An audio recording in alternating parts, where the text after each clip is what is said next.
I'm your host, Joel Perez, and you're watching Wrestling with Politics. And today we're going to be discussing the big victory that just happened this past election day. Of course, all of you probably know by now Abdul Al-Sayed. He's the newest rising star on the Democratic side. He just beat Haley Stevens, the incumbent Democrat, in her election. And for those of you who don't know who Haley Stevens is, she's best known for this clip right here. Roll the tape on that one.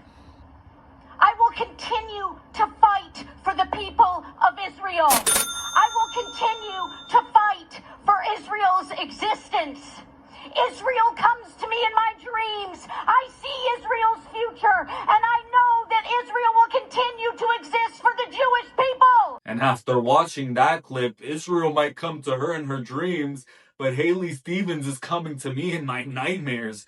Gosh darn, this lady's scary, but regardless of all of that, this lady's quite the character, and we're gonna get into a little bit more of Haley Stevens and her absolute nightmarishness.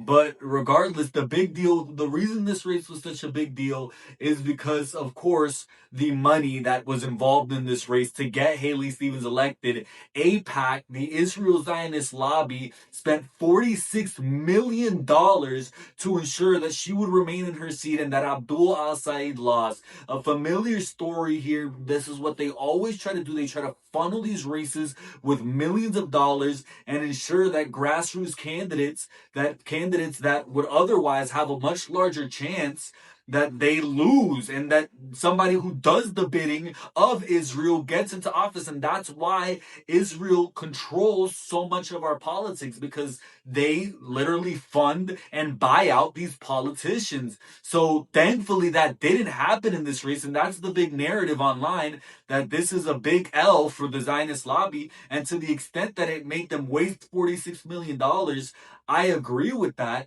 But as far as this being a big victory for the Zionist lobby, that's where I have my big contention here. That's where the title of this video comes in, because I don't think this is such a big victory against the Zionist lobby. Yes, this is one big victory against the big Zionist, Haley Stevens, and I'm glad that she lost. I'm glad that Saeed won this race.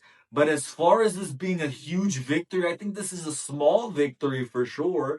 But a lot of other things happened that night, and this was the most high profile race for sure. And so, of course, in the most high profile race, and if you see the debate, which we're about to show the clips of the debate between Al Sayed and Haley Stevens, it makes sense. Besides just the Zionist lobby, it makes sense why Abdul Al Sayed won, because he actually seems like a respectable, strong man, strong leader, a doctor, somebody who people could actually vote for, a level-headed person. And if you see Haley Stevens in this debate, in these debate clips that we're about to go through, she seems absolutely insane. She seems like she's lost her gosh darn mind. And we're about to go through that right now.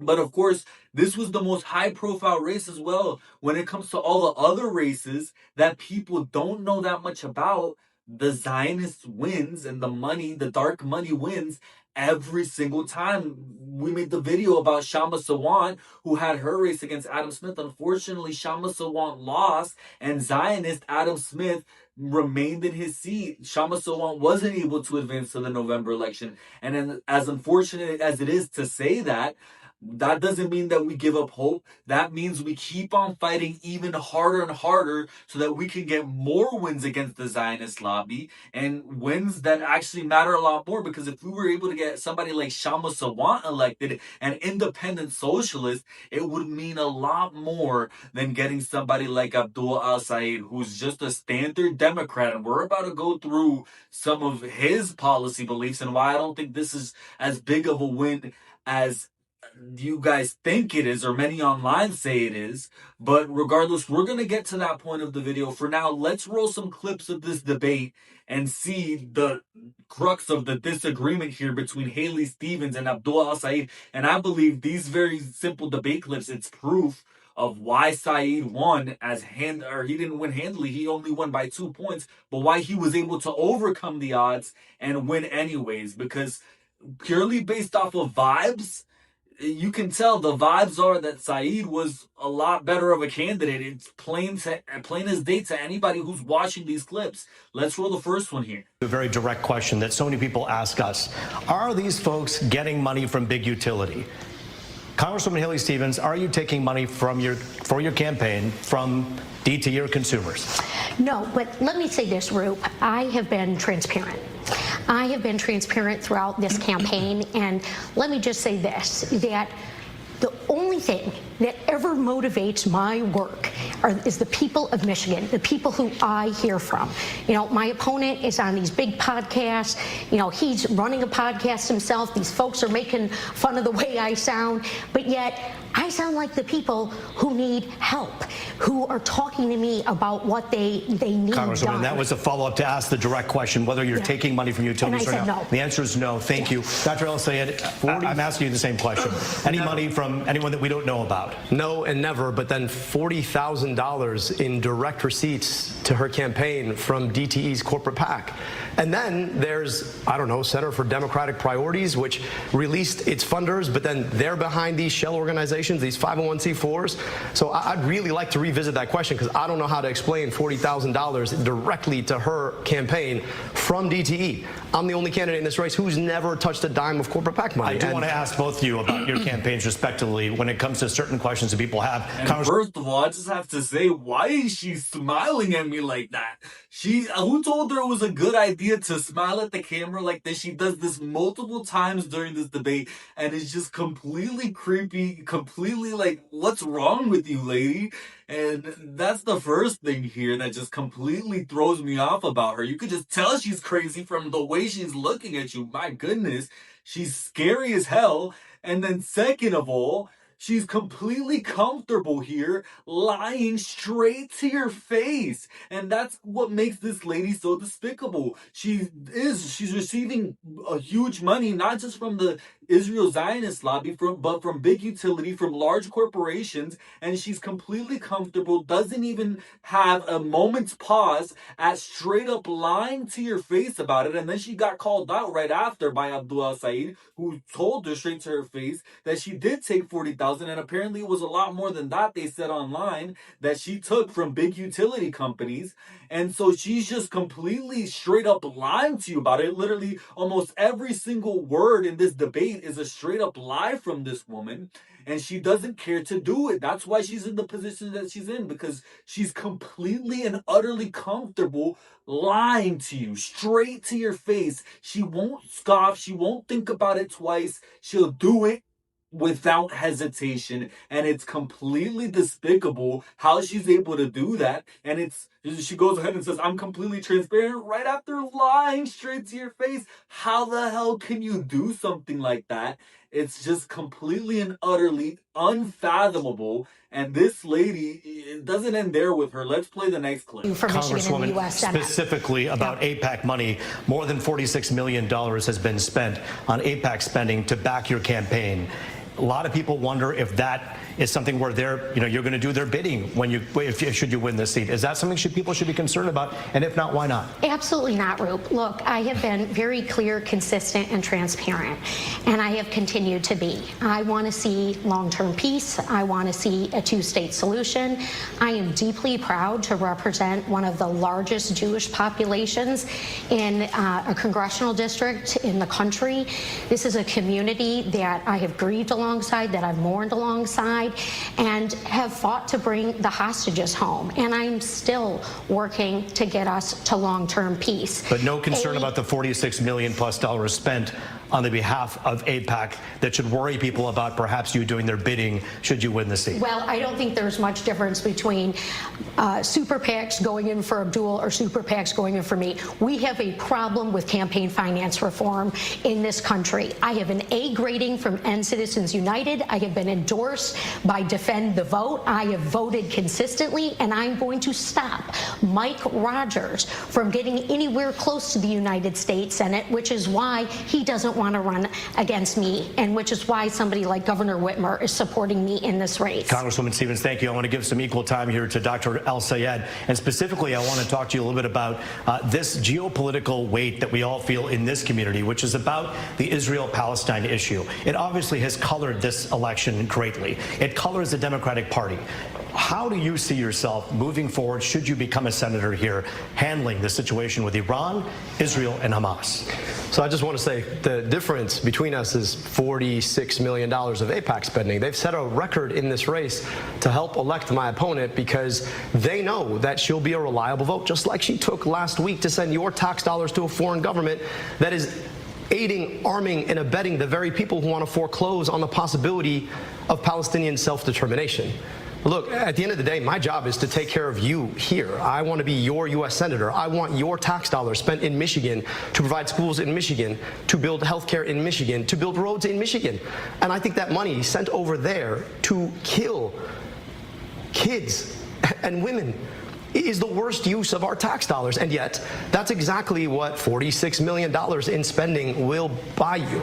And right there in that debate clip, you see exactly why Abdul Al-Sayed won this race. It simply comes down to, besides the vibes that I mentioned before, and the vibes are very polar opposite, like I mentioned, but besides all of that, the pitch that he made to the voters, it's very simple. And when you break it down the way he just did, it makes me want to vote for him as well, because we're tired of these politicians who are willing and going to send our taxpayer dollars to a foreign country to bomb women and children. It's very simple as that. When you break it down like that, nobody wants to vote for these Zionist politicians. We're all over it. We're all fed up with the same garbage. And Haley Stevens, when brought up, why would you take $46 million when confronted over that fact that she's taking $46 million, she wants to present, that has no impact on me. I don't care. It's not going to have any impact over how I vote. I'm completely transparent, blah, blah, blah. Another lie. And of course it's going to have impact over you. Of course, that's the very reason. That's who you're going to go in there and do the bidding of. And we're tired of that. The way Abdul Al-Sayed broke it down, he's going to take that money that's getting sent to a foreign country, that's getting given to a foreign lobby to do war crimes, to commit a genocide, and he's going to take that money and spend it here at home. Spend it in Michigan, getting people health care, getting people building better communities, stronger communities, building bridges, building schools. You can't argue against that. Of course, every single time, that's going to be the winning argument. And so that, when it comes down to it, is why Abdul Al-Sayed was able to overcome the $46 million. He barely did. He only won by 2 points. But when it comes down to it, common sense is always going to prevail. And that's why I was able to tell when I saw this debate a couple days before the election that Abdul was going to win, because you can't argue against common sense. You can't argue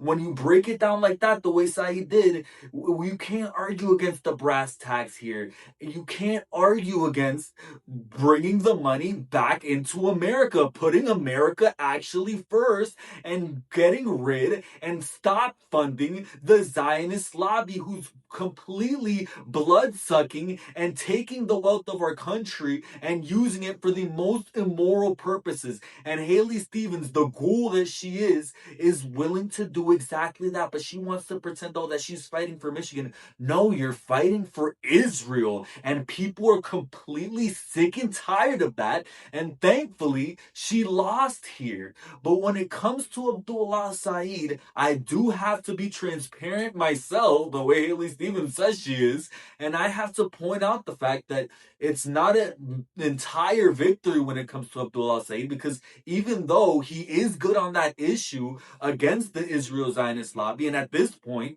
I'm willing to just take that. I'm willing to take politicians. A lot of people, they're becoming single issue voters and willing to take politicians that are just against Israel, that are just against the Zionist lobby. Because until we get rid of these politicians who are completely bought and sold by the Israeli Zionist lobby, do any of the other issues even matter? Our country has been completely corrupted and taken over by a foreign country. Our politicians, they're no longer even doing the bidding of the the people who they represent, they're not even doing things for the United States of America anymore. So that's perhaps the biggest issue right now in our politics. The fact that our politicians no longer represent us. They represent Israel. They've all been bought and sold. So the sooner and the faster that we could get rid of all these Zionist politicians and replace them with politicians like Abdul, who don't support the Zionist lobby. I think that's a very important goal right there, to replace all of these Zionist politicians.